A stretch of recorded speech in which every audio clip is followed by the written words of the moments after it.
Hi అండి. ఇక్కడ త్వరగా అయితే నేనైతే వంట రెడీ చేసుకుంటున్నానండి.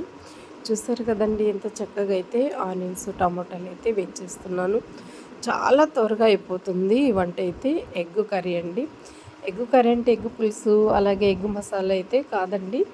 ఎండాకాలం కాబట్టి కొంచెం చలవగా ఉంటుంది అనని ఆనియన్స్ ఎక్కువేసి, టమాటా ఎక్కువేసి అయితే టమాటా ఎగురులాగైతే ఇక్కడ నేను తీగూరులాగా చేస్తున్నాను. చాలా బాగుంటుందండి.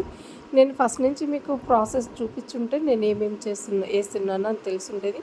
ఇక్కడ కొద్దిగా జీలకర్ర, మినపప్పు అలాగే కొంచెము మరి ఆవాలు అవైతే వేసాను. వెల్లుల్లి ఒక 4 రెబ్బలైతే మరి చిదిమేసి వేసానండి. అలాగే ఆనియన్స్ పెద్ద సైజు అయితే ఒక 2 ఆనియన్స్ కట్ చేసి ఇలా వేసుకున్నాను. టమోటాలు కూడా ఒక 3 వేసానండి.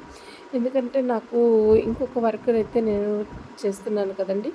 అదేనండి పొడులు బిజినెస్ చేస్తున్నాను కదా. మరి అయితే వాటికి సంబంధించిన వర్క్ అయితే కొంచెం ఎక్కువైంది కాబట్టి మరి త్వరగా అయిపోద్ది అననైతే సింపుల్ వంట అయితే ఎంచుకున్నాను ఎగ్ కర్రీ.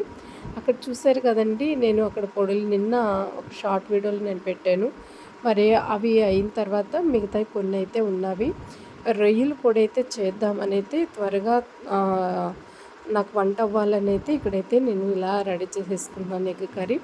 రొయ్యల పొడి కూడా చాలా బాగుంటుంది ఫ్రెండ్స్. నేను ఇప్పుడైతే ఇంకొకసారి అయితే నేను ఆ వీడియో కూడా మీకు పోస్ట్ చేస్తాను. ఎలా చేయాలి, ఏ విధంగా చేయాలి అని అయితే మాత్రం ఫ్రెండ్స్. ఇలాగైతే నేను చక్కగా కారం, ధనియాల పొడి, పసుపు మరి తగినంత వేసుకున్నాను. దీంట్లో కొంచెం ఆచి చికెన్ మసాలా కూడా వేసుకుంటే చాలా బాగుంటుంది. కస్తూరి మెంతి కూడా మీరు వేసుకోండి, ఇంకా ఎక్సలెంట్గా ఉంటుంది టేస్ట్ మాత్రం.